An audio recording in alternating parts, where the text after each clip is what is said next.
Went from the tree to the electric chair, from the electric chair to the gurney.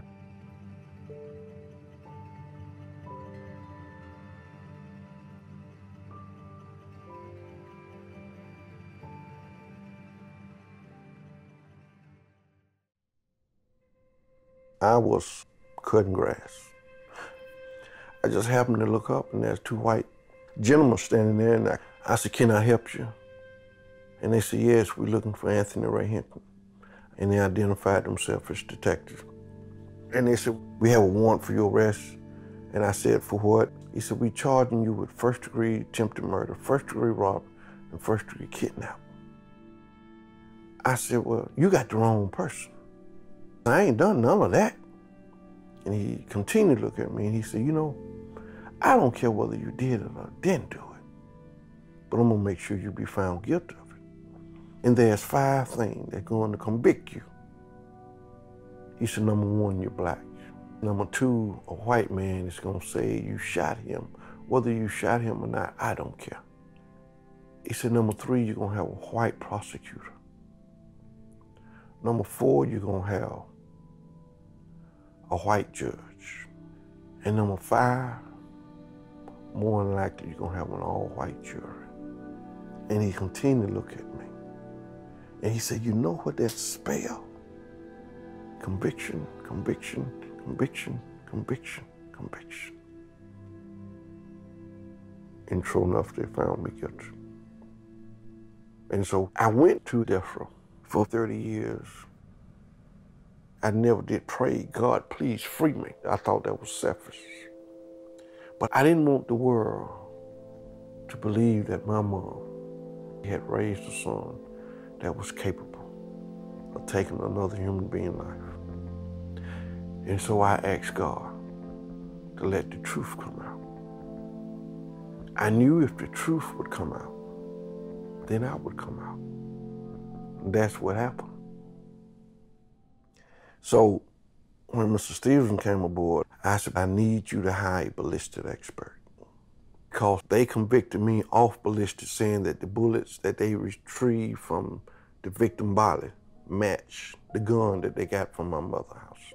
And all 3 of them came to the same conclusion, that the bullets didn't match. And so with this, we go before the Attorney General and we asked him to re-examine the bullets. He refused to just take 1 hour and re-examine the bullets. I sit on death row an extra 16 years. All because my life was not worth re-examining the bullets for 1 hour. Years later, the United States Supreme Court did something that they never done in the history of the courts. They ruled in my favor. All 9 justices. And I've been out a year and a half, and no one have had the decency to say I'm sorry. Just like they would back in the lynching days.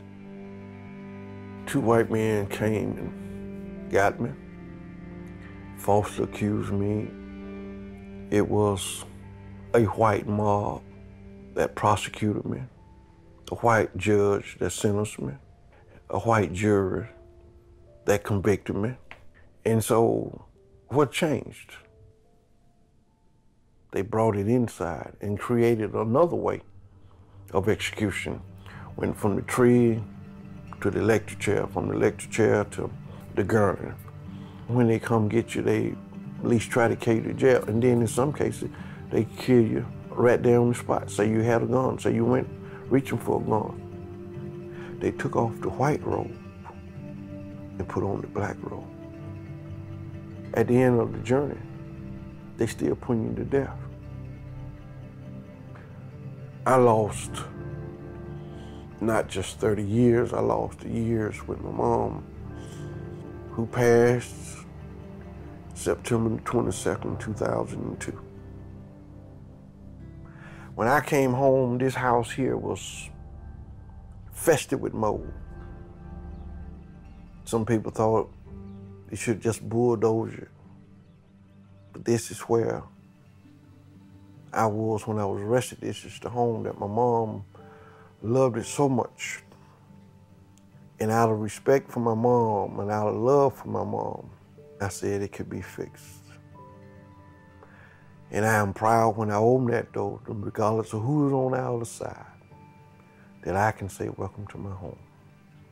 It's not much, but it's mine. You are welcome here.